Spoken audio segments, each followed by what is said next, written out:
warahmatullahi wabarakatuh. Mau ibadah sih nggak terima apa-apa dia. Terima pahala dari Allah Subhanahu Wa Taala, insyaallah. Jual beli emas dan perak harus ada tunai, serah terima fisik.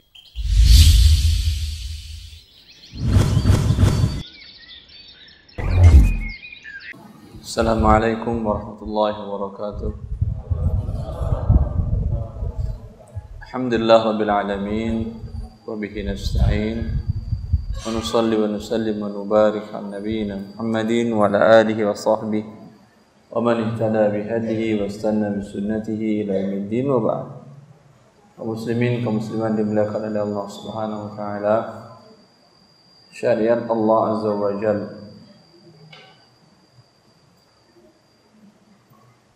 mampu untuk memberikan hukum Allah pada setiap kasus, kondisi, kejadian yang terjadi walaupun berabad-abad Rasulullah SAW telah wafat.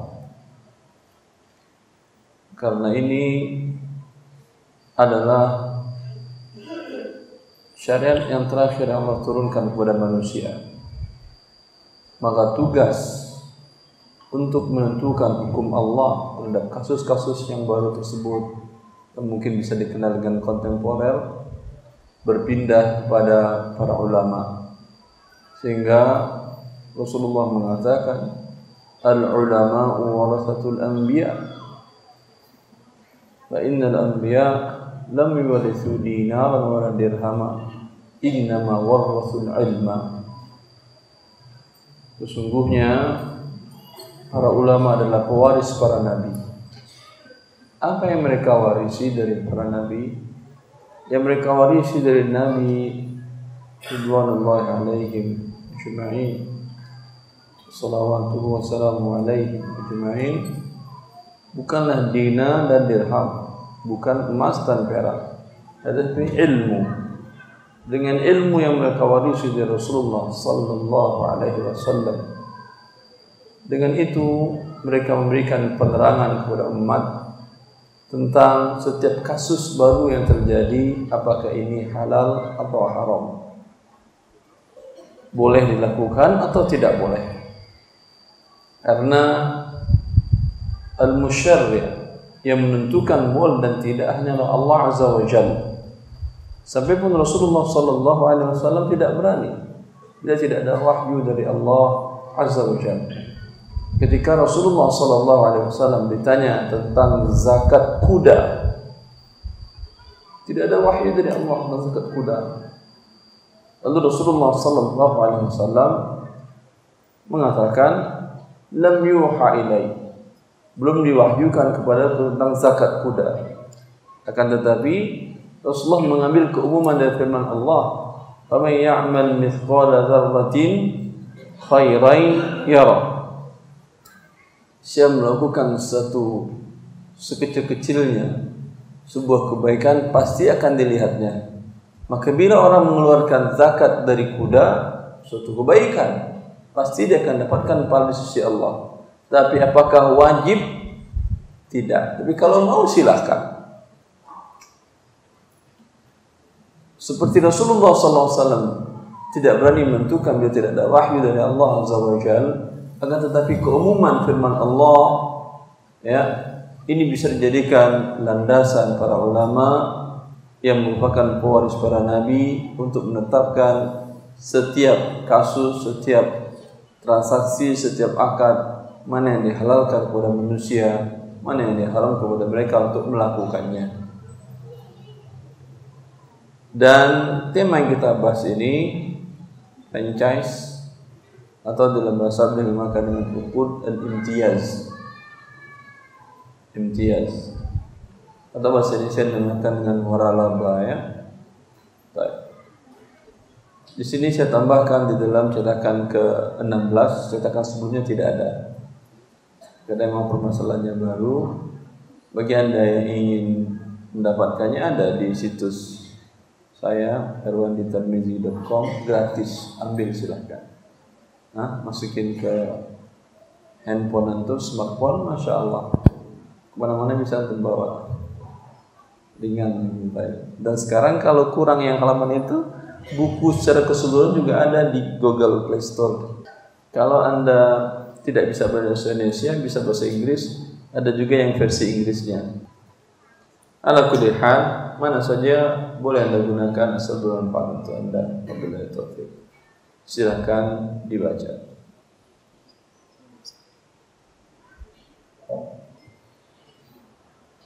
Baik, teman-teman sekalian, silakan menyimak dan juga kita membaca tentang materi franchise, waralaba, atau tadi kita sebutkan al-uqud dan imtiaz.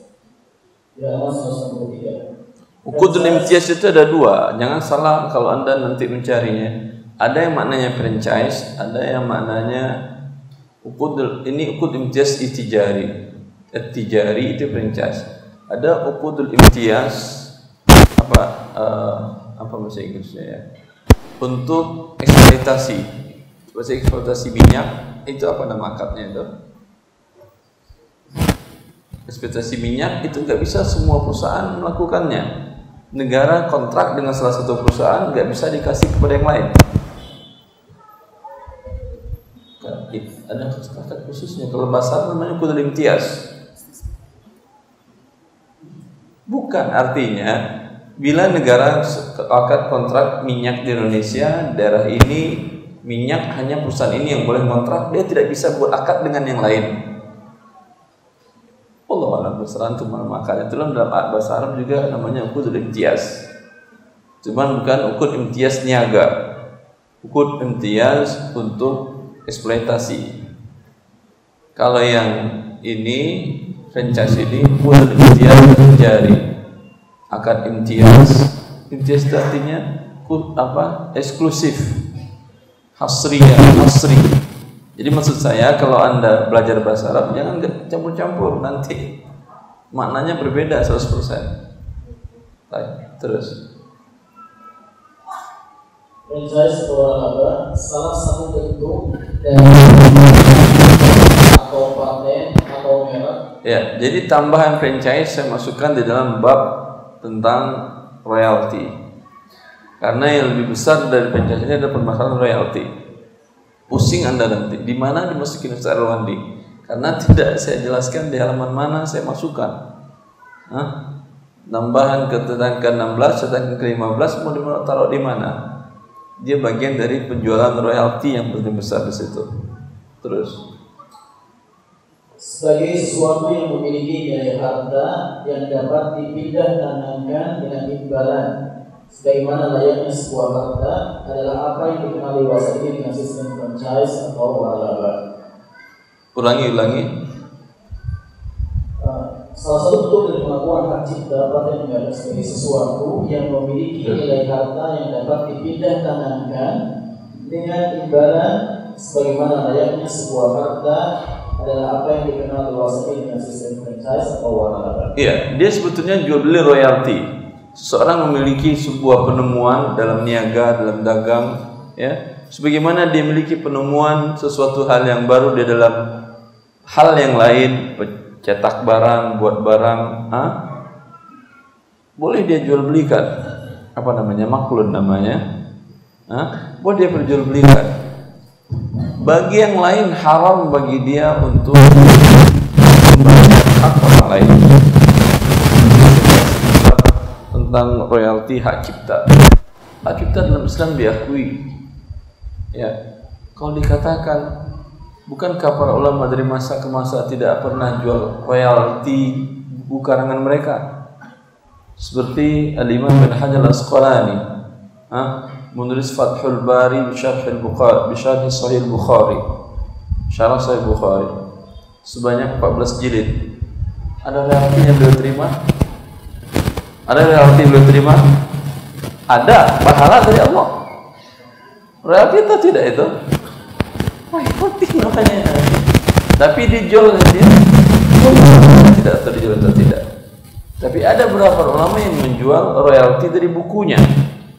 Seperti Ibn Hajar menjual salah satu bukunya, menjual kepada Raja Al-Atraf. Menjual bukunya dengan seharga 4.000 dinar. 4.000 dinar dikali dengan 4,25 gram. Berapa kilo itu emasnya? Cepat. Sampai 16 kilo. 16 kilo harga buku beliau. Itu tidak bisa dikatakan harga kertas. Ada di sana termasuk harga royalti penemuan ilmiah beliau. Mahal ya sih. Antum sudah dapat e-book sudah jadi gitu 1975. Beliau menjual ke atraf. Dahulu memang buku ditulis pakai tangan, ya, bukan dengan seperti sekarang. Ala kulli hal, saya maksudkan royalti hak seseorang, sebagaimana itu dilindungi dalam hukum internasional, dan itu di negara-negara kafir paling sangat dilindungi. Merupakan sebuah kejahatan kalau orang mencimplak baik karya ilmiah, pengorbanan, usaha dan lain-lain, sebuah kejahatan yang bisa ditindak, diberikan sanksi hukum yang berat. Tapi di negara kita, masya Allah, setiap muncul yang baru pencimplaknya ribuan. Ya, ini tidak boleh, haram bagi antum, kecuali yang nulisnya atau pemiliknya mengatakan royalti atau hak cipta dari buku ini atau dari karangan ini atau dari penemuan ini atau produk ini halal bagi kaum muslimin, itu halal. Tapi kalau tidak, pada saat tidak boleh. Jelas? Pantau terus. Asosiasi franchising mendefinisikannya dengan suatu akad antara franchisor sebagai pemilik hak paten atau merek dan franchisee yaitu pembeli hak paten atau merek sesuai dengan ketentuan berikut. A.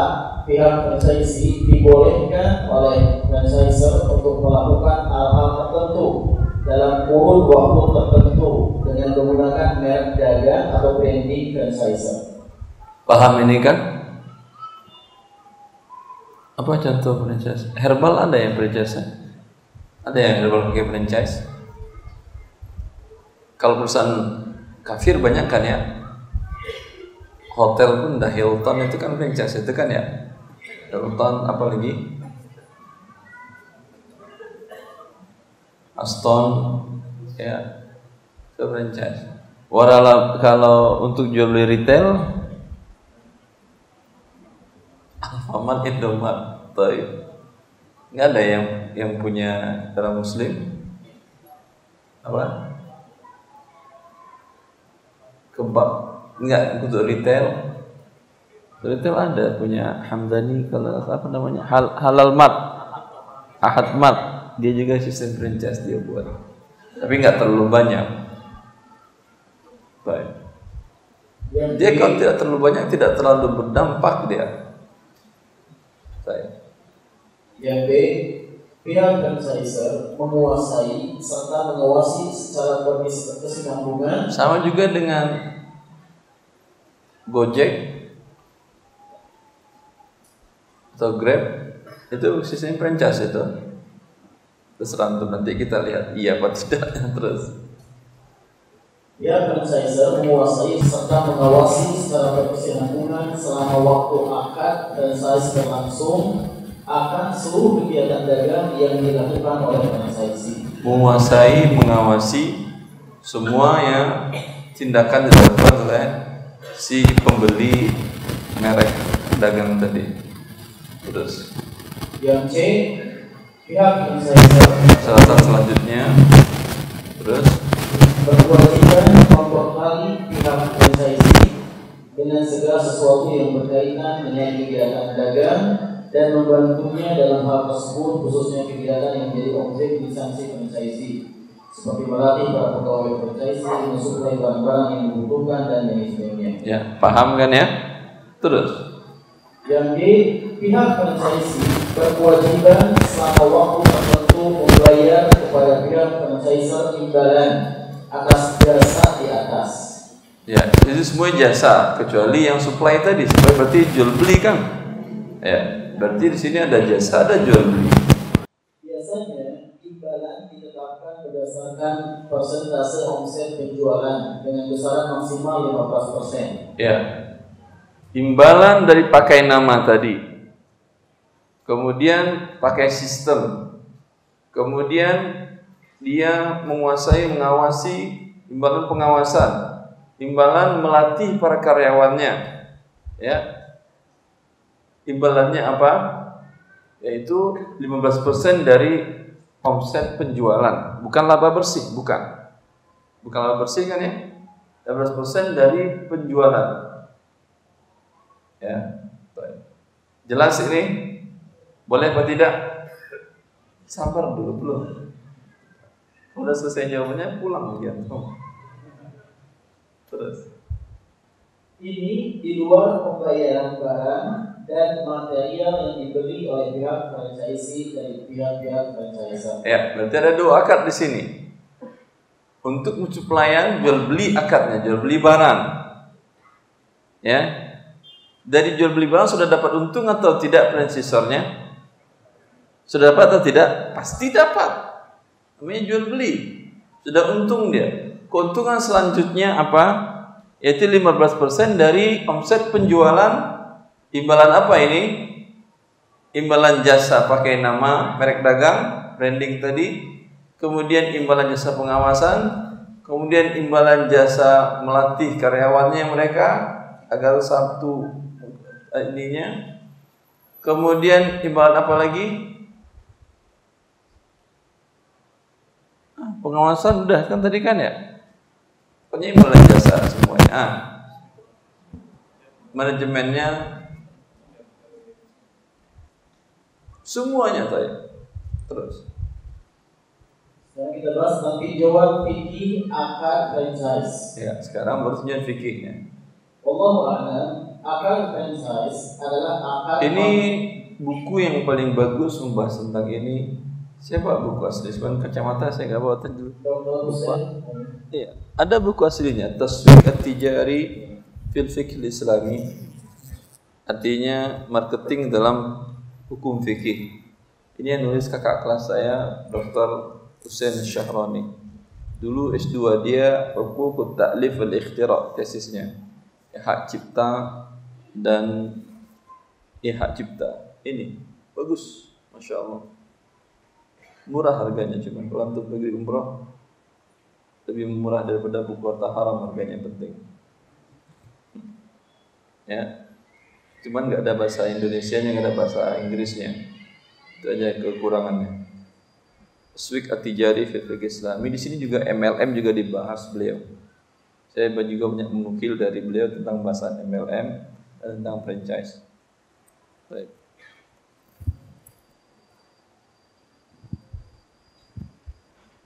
Akad franchise adalah akad kontemporer yang belum dibahas oleh para ulama terdahulu. Ya, ini tidak ada dari zaman Imam Syafi'i, tidak ada ini.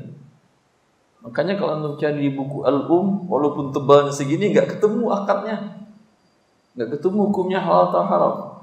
Anda cari di kitab Al-Majmu', Syarhul Muhadzab lil Imam An-Nawawi, segini panjang bukunya, itu juga nggak ketemu hukum franchise. Imtiaz apa? Hukum imtiaz ini. Antum cari juga di buku Al-Wahbah Zuhaili, Fikih Islami wa Adillatuh, yang terbaru, juga tidak ada hukum franchise ini. Karena ini baru banget hukumnya. Apalagi kalau antum cari GrabCar atau GoPay atau Gojek di Fikih Islami, nggak ketemu itu di Al-Um, apalagi antum cari. Baik. Alhamdulillah di buku ana ada. Bukan berarti ana lebih bagus, tidak. Karena kasusnya baru belakangan terjadi. Baik. Maka untuk memberikan hukumnya perlu dilihat hakikat dari akad ini. Sesungguhnya dalam akad franchise terdapat beberapa akad dan persyaratan. Jadi akad ini merupakan gabungan beberapa akad dan persyaratan. Gabungan beberapa akad tadi ada kan ya? Akad ijarah, sewa jasa dengan jual beli. Kemudian jual belinya ada persyaratan tertentu. Apa jenis persyaratannya? Jelaskan. akad dan persyaratan, yaitu akad ijarah atau akad sewa dalam bentuk menyewa jasa pihak franchisor sebagai pemilik hak paten, dan akad bay yaitu jual beli, di mana pihak franchisor menjual bahan baku kepada pihak franchisee dengan persyaratan tertentu, yaitu objek akad franchise telah ditetapkan, pihak franchisee mesti membeli jumlah tetap bahan baku dari pihak franchisor secara berkala. Pelan-pelan. Anda pun nggak dengar. Antum jelas, saya nulis nggak jelas bagi saya. Coba ulang lagi pelan-pelan. Syaratnya apa aja? Akad yang dimaksud akad ijarah, yaitu akad sewa, dan dalam bentuk menyewa jasa pihak franchisor sebagai pemilik hak paten. Ya, ini jelaskan ya, ikat ijarah. Boleh kan menjual belikan hak paten? Boleh. Terus? Dan akad bay atau jual beli, itu di mana akad jual beli sekarang, jual beli material. Kan materialnya atau barang-barangnya dijual franchisor kepada franchisee tadi. Terus? Di mana pihak franchisor menjual bahan baku kepada pihak franchisee dengan persyaratan tertentu. Jual belinya bersyarat. Tidak jual beli mutlak seperti biasa. Anda beli ini habis dibeli bawa pulang terserah Anda. Ini enggak. Beli ini syaratnya A, B, C, enggak boleh Anda jual ke yang lain, enggak boleh beli dari yang lain, enggak boleh. Ada persyaratan tertentu. Persyaratannya apa aja ini? Yaitu objek akad franchise telah ditetapkan. Objeknya jelas. Terus? Pihak franchisee mesti membeli jumlah tetap bahan baku dari pihak franchisor secara berkala. Ya, dalam jual belinya ada ketentuan harus sekian. Kalau namanya pieces hitungannya sekian pieces, sekian satuan, sekian lembar dalam tempo waktu yang ditetapkan oleh dia. Dalam waktu 3 bulan. Paham antum ini? Kalau jual beli biasa kan enggak. Anda mau beli beras 5 ton hari ini, besok beli lagi 10 ton, enggak ada masalah. Kalau ini dia enggak bisa. Harus 100 ton setiap hari. Kalau di bawah itu enggak dijualnya. Kalau hari ini beli 100 ton, ya besok beli 200 ton juga enggak bisa. Ada persyaratan tertentu. Terus? Yang ketiga, pihak franchisee tidak boleh menjual produk selain produk pihak franchisor. Ya, dia bilang kamu beli baju dari saya di toko kamu tidak boleh ada baju merek lain. Ini mereknya Al-Malikah, ini lalu dia beli merek Al-Mulk. Enggak boleh nih merek Al-Mulk di toko kamu. Ya. Ini apa-apaan namanya ini? Kan harusnya terserah Anda. Saya yang beli karena saya. Mau saya isi Al-Muluk, Al-Malik, Al-Malak, Al-Malaikah, terserah saya. Ya atau tidak? Tapi dia syaratkan dari awal seperti itu. Terus apa lagi persyaratannya? Yang keempat, pihak franchisee hanya dibenarkan menjual produk yang di area tertentu. Iya, Anda nggak boleh intervensi ekspansi menjual ke toko kecamatan lain, ke kota lain. Hanya ini di sini saja, di kelurahan, di desa ini saja, atau di pasar ini saja. Nggak boleh pindah ke pasar lain jual ke sana. Subhanallah. Persyaratannya. Terus apa lagi persyaratannya?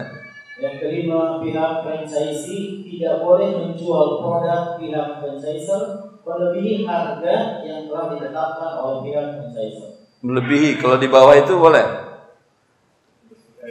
Nggak ada di situ. Nggak boleh jual lebih mahal dari ketentuan yang saya buat, kata dia. Kata si penjual, 5 persyaratannya.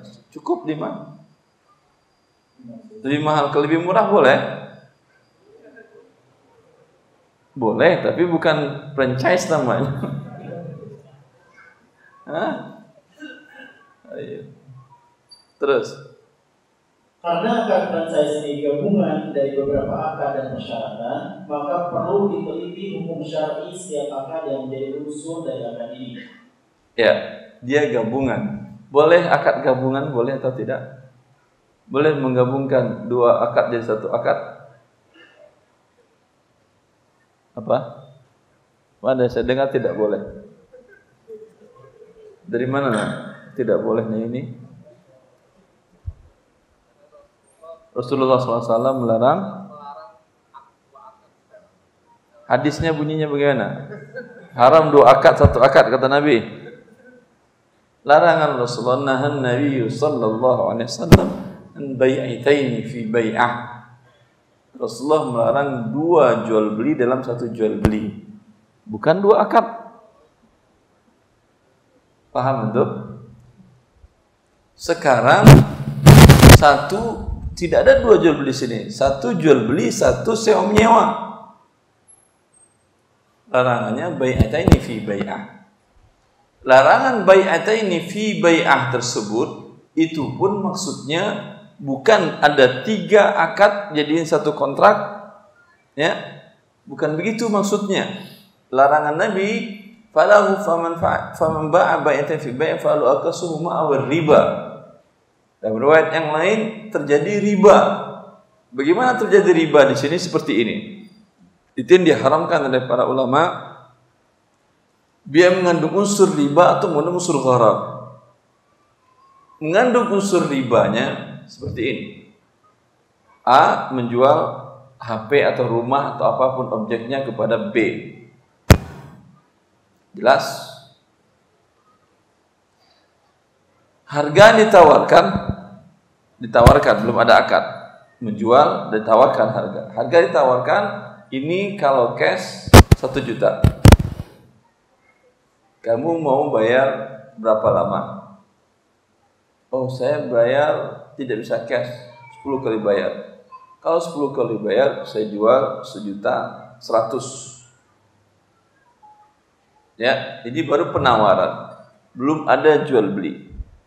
Belum ada 2 akad dalam 1 akad, belum ada 2 jual beli dalam 1 jual beli. Jelas? Baik. Kemudian dia mengatakan, saya beli.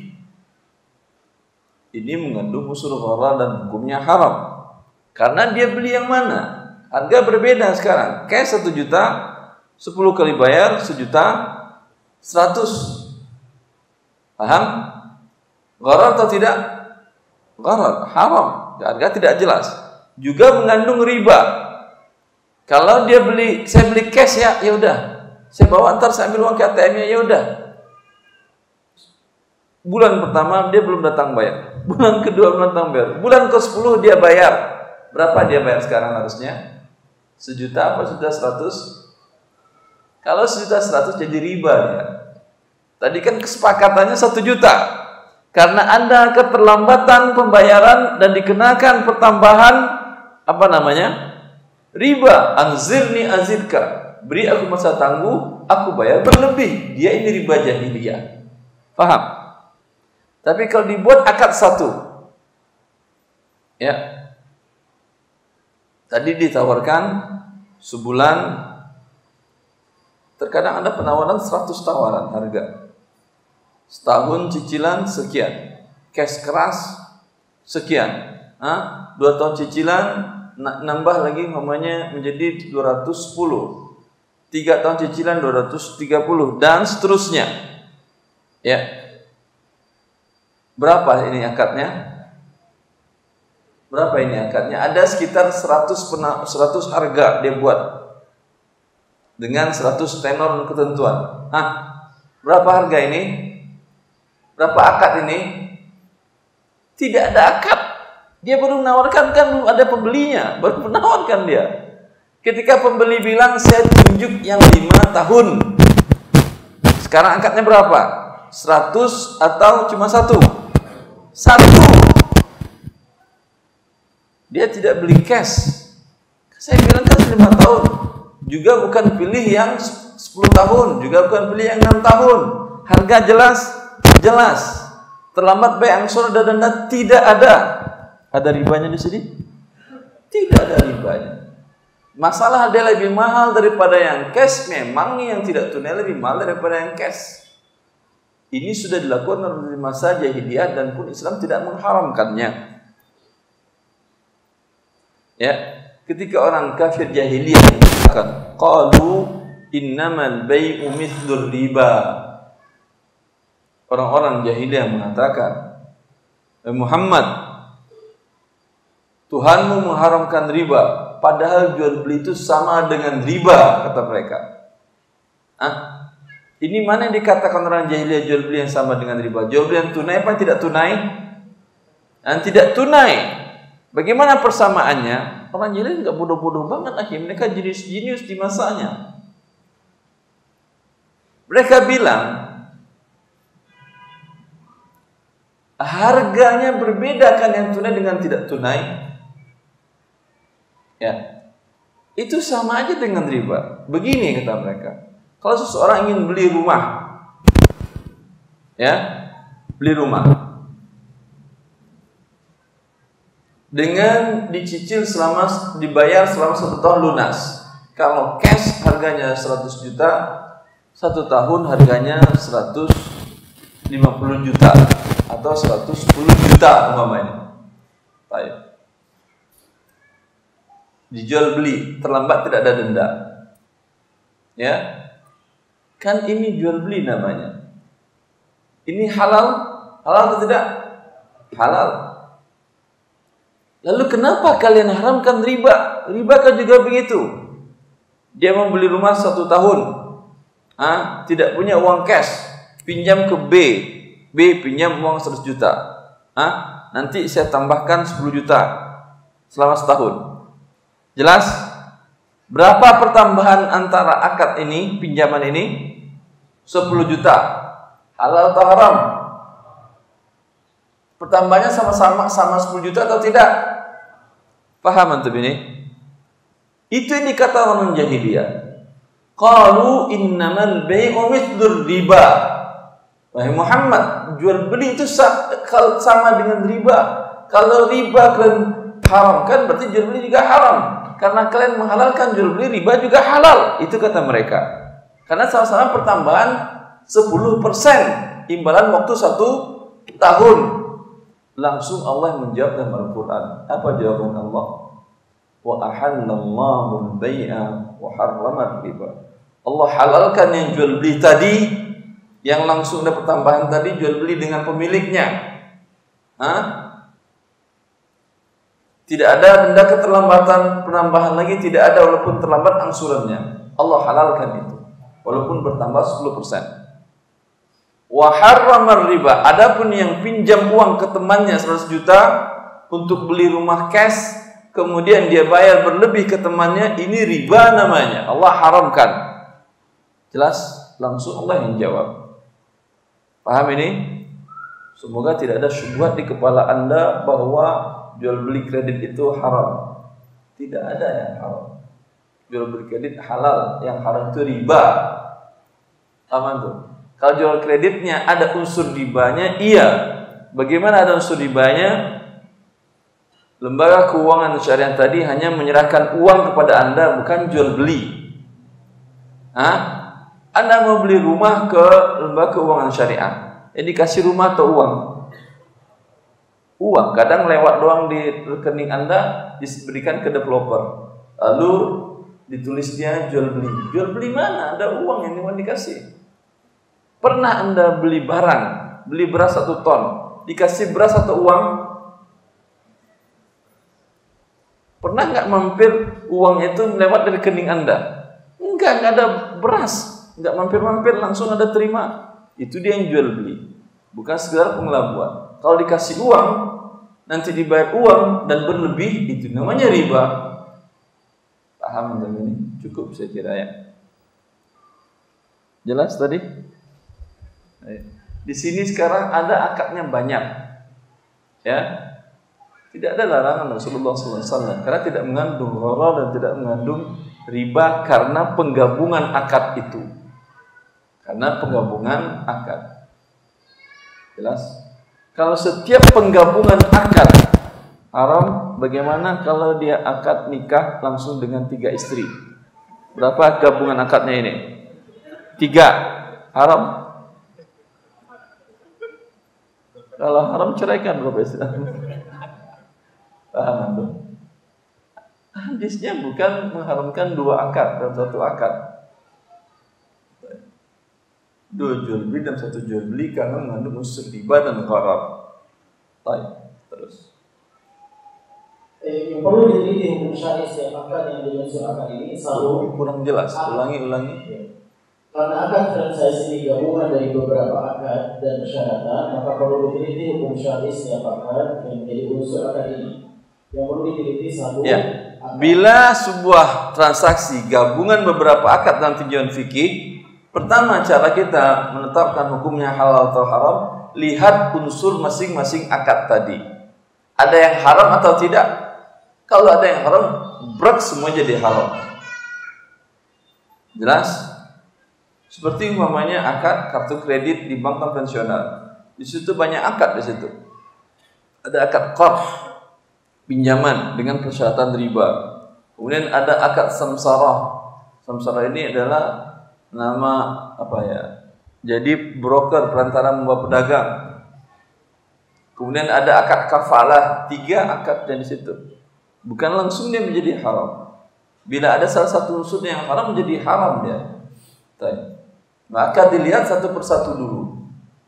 Bila satu persatunya boleh, lihat ada larangan Rasulullah nggak akad ini digabung, karena ada sebagian akad yang satuannya boleh, tapi kalau digabung menjadi haram.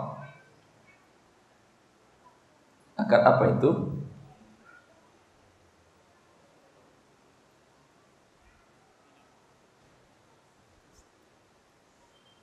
Nahan Nabi sallallahu alaihi wasallam an bai'in wa salaf.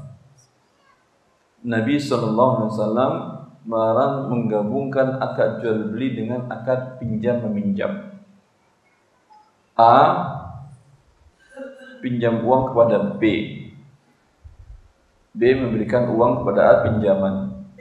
Si B mensyaratkan, langsung dibuatnya akad kedua, barang kamu jual ke saya ya, hasil sawah kamu jual ke saya ya, hasil tangkapan laut kamu ikan jual ke saya, nggak boleh jual ke yang lain. Ini boleh? Boleh ini?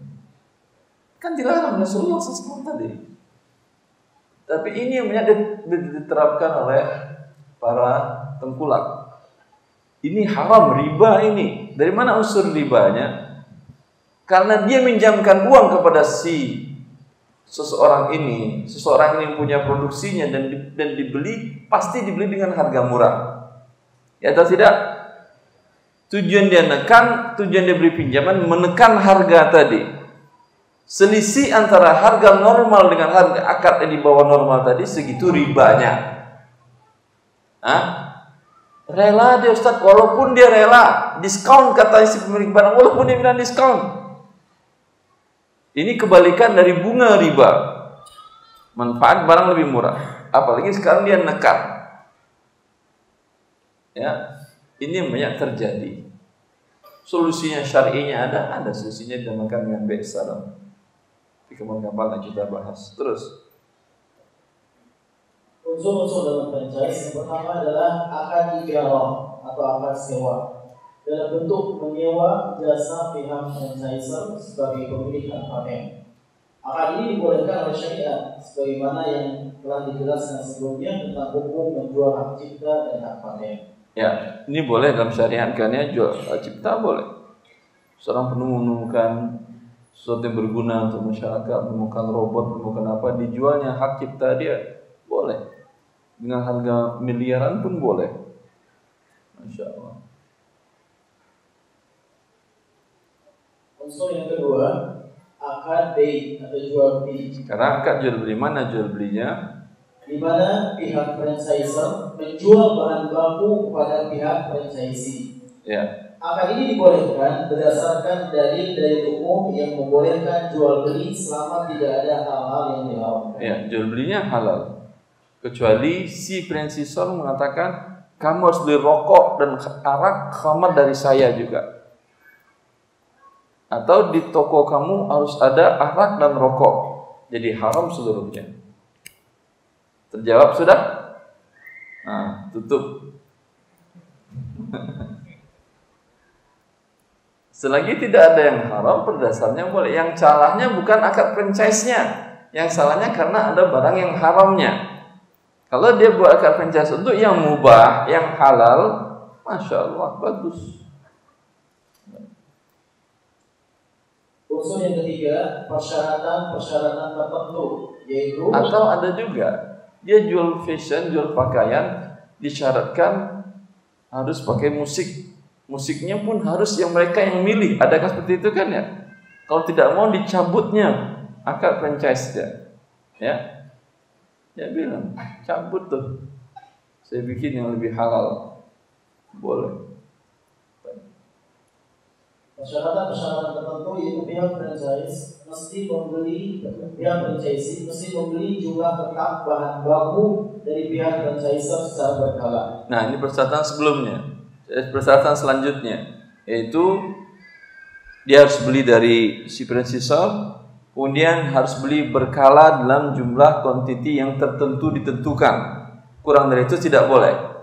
Begitu kan ya? Terus berdasarkan kaidah umum dalam muamalah bahwa pada dasarnya setiap persyaratan itu dibolehkan selagi tidak bertentangan dengan syariat. ya.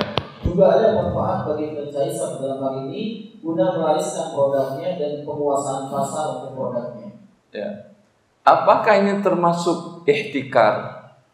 Ihtikar itu monopoli. Kan dia harus mengatakan harus produk saya yang kamu beli. Ya. Gak boleh menjual produk yang lain. Kemudian kamu beli pun harus dengan kuantiti tertentu. Ya, jualnya pun harus tertentu seperti ini. Ya, apa yang terjadi, monopoli atau tidak? Bisa jadi monopoli, bisa jadi tidak. Ihtikar yang diharamkan bila objeknya barang atau jasa yang sangat dibutuhkan orang. Seperti BBM umpamanya. Atau beras umpamanya.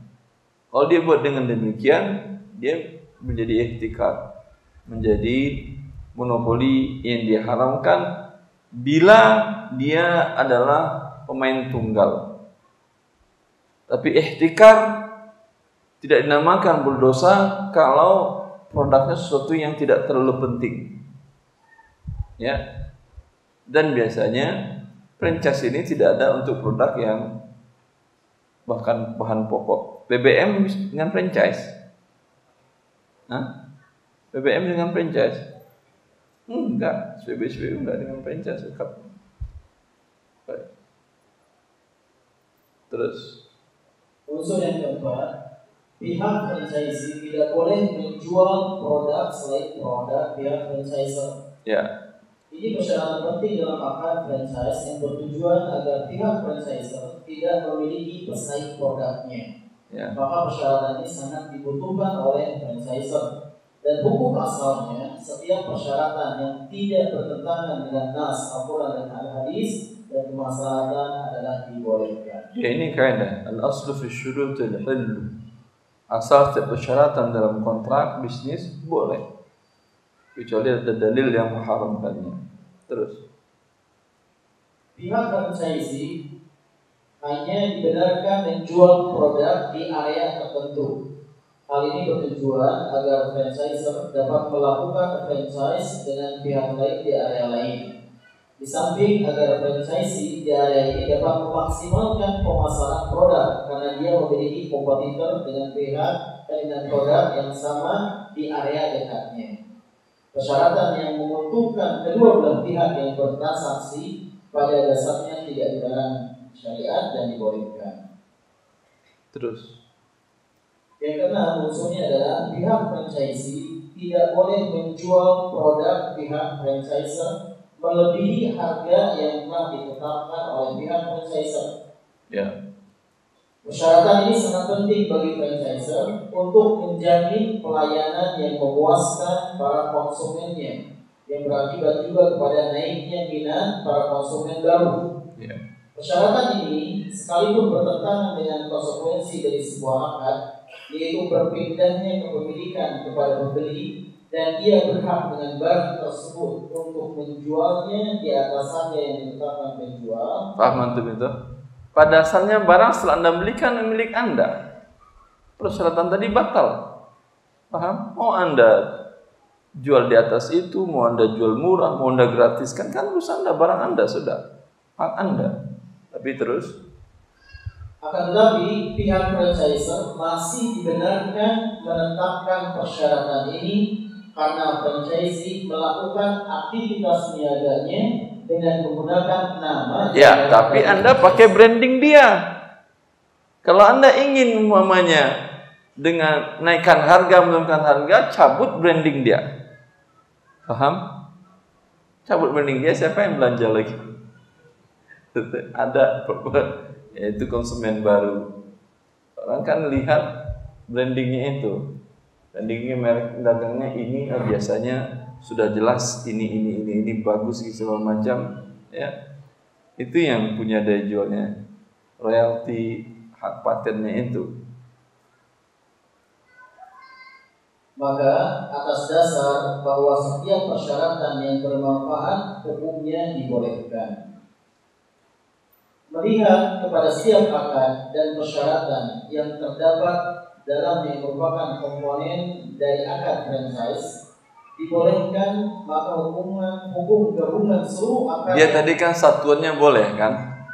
Ijarahnya boleh, baiknya boleh, syurutnya semuanya boleh. Nah, maka bila unsurnya boleh dan sekarang digabungkan dan tidak ada larangan penggabungan tadi seperti larangan Rasulullah menggabung jual beli dengan pinjam minjam, ya. Bila tidak ada larangan, hukum asalnya adalah boleh, maka franchise hukumnya adalah alhamdulillah. Selesai kajian kita, tutup bukunya, selesai. Atau membaca lagi silakan, tapi selesai sudah saya menjelaskan. Nah, terus untuk membaca. Maka hukum gabungan seluruh akad dan persyaratan tersebut dalam satu akad yang dinamakan dengan franchise juga dibolehkan, kecuali bila terdapat hal-hal yang diharamkan, seperti pihak franchisor mewajibkan agar franchisee menjual khamar, rokok, CD yang distribusi, maka hukumnya diharamkan karena barang-barang ini hukumnya adalah haram. Alhamdulillah, itu juga selesai. Anu selesai. Alhamdulillah.